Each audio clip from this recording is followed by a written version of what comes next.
Hello guys, welcome to my YouTube channel. तो आज हम देखने वाले हैं ईटैप सॉफ्टवेयर के यूज़र इंटरफेस के बारे में।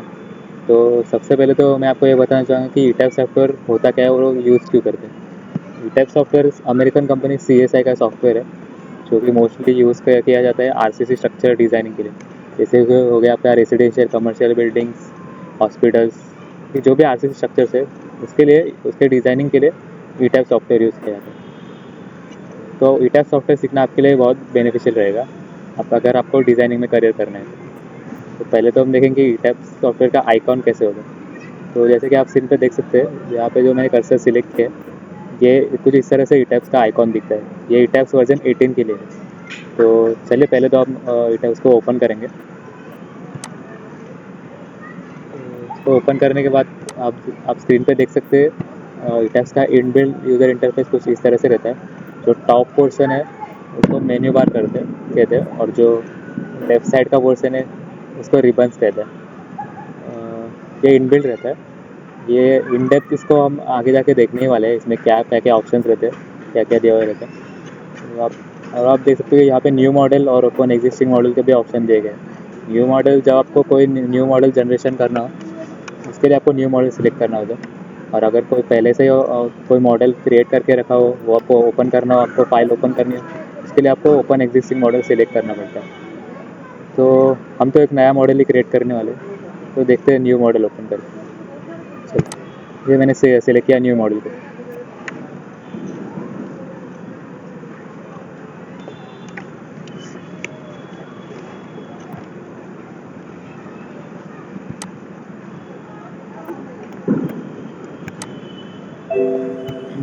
तो आप जैसे कि स्क्रीन पर देख सकते हैं कि यहाँ पे टैक्स हमें पूछ रहा है अपने मॉडल इनिशियलाइजेशन के बारे में।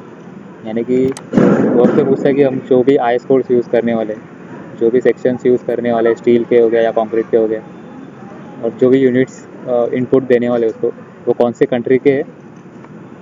तो पहले तो सबसे हमें पूछ रहा है डिस्प्ले यूनिट्स के बारे में। तो हम लोग इंजीनियरिंग में यूनिट्स मेट्रिक में सिलेक्ट करते हैं, जैसे कि अपने वो किलो न्यूटन या फिर मीटर, ये सब। हम फीट इंचेस में काम नहीं करते। सेकेंड ऑप्शन आपको दिख रहा है स्टील सेक्शन डेटाबेस।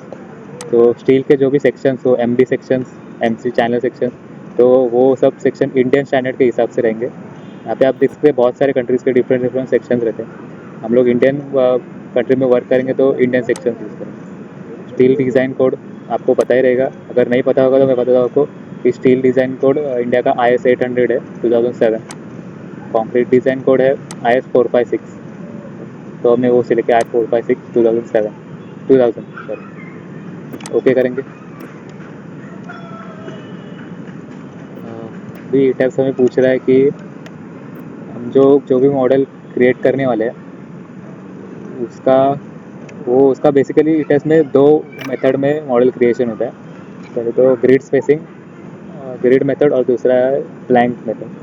तो ग्रिड में पहला ऑप्शन देख सकते हैं यूनिफॉर्म ग्रिड स्पेसिंग। उसमें हमें ईटैप्स को स्पेसिफाई करना पड़ता है कि हम जो भी ग्रिड में काम करने वाले उसकी साइज़ अलॉन्ग एक्स डायरेक्शन और अलॉन्ग वाई डायरेक्शन क्या होने वाली है। और वो ग्रिड की सेंटर टू सेंटर स्पेसिंग भी हमें स्पेसिफाई करनी पड़ती है दोनों डायरेक्शन में। तो मोस्टली ग्रिड ग्रिड मेथड और ब्लैंक मेथड, ये दोनों मेथड में ही काम होता है ईटैप्स में।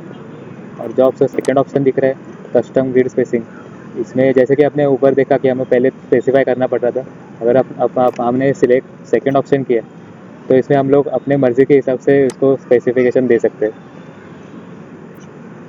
तो मैं तो अभी सिलेक्ट करूँगा सेकेंड ऑप्शन है। तो यहाँ पे आप अगला ऑप्शन देख सकते हैं स्टोरी डायमेंशन। यहाँ पे आपको स्पेसिफाई करना है आपका जो नंबर ऑफ़ स्टोरीज, यानी अपने कितने माले का, कितने फ्लोर्स का जो आपका स्ट्रक्चर बन रहा है, कितने फ्लोर्स का बिल्डिंग बन रही है, वो आप सबसे पहले आपको स्पेसिफाई करना है। हमारे फ्लोर्स है समझो 5, तो मैंने 5 एंटर किया। सेकेंड देख सकते हैं आप टिपिकल स्टोरी हाइट, जो भी फ्लोर टू फ्लोर हाइट है, अपने फ्लोर की जो हाइट है पर्टिकुलर हाइट, वो जनरली 3 मीटर ही रहती है, तो मैं 3 मीटर ही रहने दे रहा हूँ। उसके बाद है बॉटम स्टोरी हाइट, जो आपकी ग्राउंड फ्लोर की जो हाइट रहेगी वो मेरी है 2 मीटर की, तो मैंने 2 मीटर एंटर की।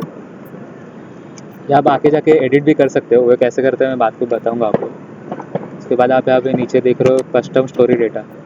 इसमें यही जैसे कि मैंने आपको बोला कि ये जो हाइट आपने एंटर की उसको एडिट करने के लिए ये ऑप्शन है। ये हम देखेंगे आगे कैसे। अभी आप नीचे देख सकते हैं blank, grid only, steel deck, ये सारे ऑप्शन दिख रहे हैं। मेनली काम होता है ब्लैंक और ग्रिड ओनली में। तो पहले तो हम सिलेक्ट करेंगे ब्लैंक। ओके,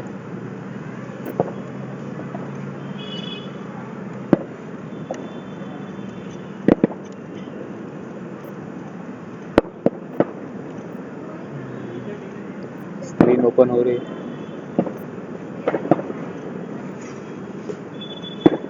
तो जैसे कि आप ऊपर देख सकते हो, मैंने पहले आपको बताया था कि टॉप पोर्शन में आपका मेन्यू बार है और लेफ्ट साइड में रिबन्स है।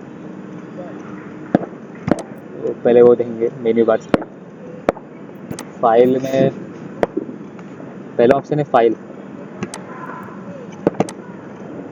यहाँ से आपको अगर कोई न्यू मॉडल जनरेट करना हो, न्यू फाइल क्रिएट करनी हो, तो उसके लिए यहाँ पे ऑप्शन दिए गए हैं न्यू मॉडल करके। ओपन, अगर कोई एग्जिस्टिंग मॉडल रहेगा, एग्जिस्टिंग फाइल है, उसको ओपन करने तो आप सेकेंड ऑप्शन चूज़ करिए ओपन के लिए। सेव करने के लिए ऑप्शन सेव एज, इंपोर्ट। तो इंपोर्ट ये क्या है, ये आपको मैं बताता हूँ। इंपोर्ट ईटैप का जो भी स्ट्रक्चर क्रिएट होता है, मॉडलिंग होता है, उससे सबसे पहले आपको एक ऑटोकैड फ्लोर प्लान से एक सेंटर लाइन प्लान क्रिएट करना पड़ता है और उसको as a DXF file save करना पड़ता है और उसको फिर बाद में जाके आपको ईटैप्स में एंटर करना पड़ता है। उसको आपको इंपोर्ट करना पड़ता है ईटैप्स में। तो वो क्या चीज़ है वो आप आगे जाके मैं आपको बताऊँगा। पहले तो इतना ध्यान रखिए कि इंपोर्ट करने के लिए फाइल में ऑप्शन दिया गया। उसके बाद एक्सपोर्ट, जो भी एनालिसिस का रिजल्ट रहेगा, अगर कोई सॉफ्टवेयर जैसे कि सेफ, रेविट हो गए, उसमें अगर आपको ट्रांसफ़र करना है तो एक्सपोर्ट करेंगे।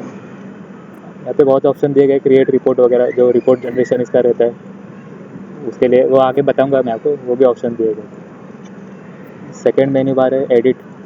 जो भी मैंने आपको पहले बताया कि आप जो स्टोरीज़ का जो फ्लोर टू फ्लोर हाइट या नंबर ऑफ़ स्टोरीज़ को डालेंगे, उसको आप आगे जाके एडिट भी कर सकते हो। उसके लिए यहाँ पे ऑप्शन दिया गया है रेप्लिकेट, यानी नंबर ऑफ़ स्टोरीज़ को बढ़ाना, वो भी आप यहाँ पे कर सकते हो। सो कंट्रोल R शॉर्टकट भी है। एडिट फ्रेम, जो भी बीम स्लैब ड्रॉ करेंगे उसको एडिट करने के ऑप्शन दिया गया है। थर्ड मेन्यू बार है व्यू। तो आप यहाँ पे देख सकते हो कि वो प्लान व्यू और 3D व्यू ये सब ऐसे देख रहा है। तो इसके ये सब देखने के लिए आपको व्यू मेन्यू बार आना पड़ेगा।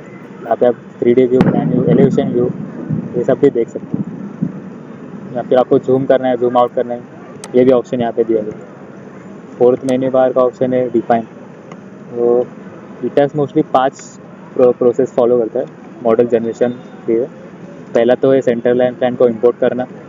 सेकेंड है मटेरियल डिफाइन करना, सेक्शन डिफाइन करना। मटेरियल यानी आपके जो कंक्रीट का ग्रेड आप यूज़ कर रहे हो, जो स्टील का रिबार्स है उनका जो ग्रेड होगा उसको डिफाइन करना। सेक्शन प्रॉपर्टीज़ यानी आपकी जो बीम कॉलम का जो भी साइज़ है उसको डिफाइन करना। ये सब डिफाइन के अंडर पार्ट आता है। उसके बाद एक रहता है मेथड रहता है असाइन। जो भी आपने सेक्शन डिफाइन किए, मटेरियल डिफाइन किए, उसको अपने स्ट्रक्चर पे जो भी असाइन करना है वो आप असाइनिंग में जाके कर सकते हो। और उसके बाद एक मेथड है वो है एनालाइज। में जो भी मॉडल्स क्रिएट किए उसको आप एनालाइज करना पड़ता है, उसको मॉडल को रन करना पड़ता है। और लास्ट स्टेप है डिज़ाइन। जो भी आपने साइजेस दिए वो पास या फेल हो रहे हैं वो देखने के लिए आपको डिज़ाइन करना पड़ता है।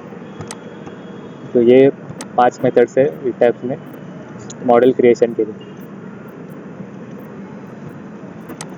डिफाइन देख रहे थे, तो यहाँ पे आप मटेरियल और सेक्शन डिफाइन देख सकते हो। और यहाँ पे आप लोड पैटर्न्स, जो डेड लोड, लाइव लोड, वो सब हो गए, वो सब आप यहाँ पे डिफाइन कर सकते हो। फिफ्थ मेन्यू बार है ड्रॉ का। जो बीम, स्लैब, कॉलम, ये सब आपको ड्रॉ करने के लिए यहाँ पे ऑप्शन दिए गए। फिर नेक्स्ट मेन्यू बार का ऑप्शन है सिलेक्ट का। जो भी स्ट्रक्चर एलिमेंट्स आप ड्रॉ करेंगे उसको 1 बाय 1 सिलेक्ट करने के लिए या ग्रुप में सिलेक्ट करने के लिए यहाँ पे ऑप्शन दिए गए हैं। उसके बाद है असाइनिंग का। जैसे कि मैंने आपको कहा था कि आपको जो भी मटेरियल, सेक्शन साइज आपने डिफाइन किया उसको असाइन करना पड़ता है अपने जो भी आपने मॉडल क्रिएट किया है उस पर। तो वो असाइन करने के लिए यहाँ पे ऑप्शन दिए गए, आप देख सकते हैं। उसके बाद है एनालाइज। आपने जो भी मॉडल क्रिएट किया है उसको, मॉडल को रन करने के लिए उसको एनालाइज आपको करना पड़ता है। आपको चेक मॉडल पे सिलेक्ट करना पड़ता है, फिर ईटैप्स उसको फाइल को रन करता है।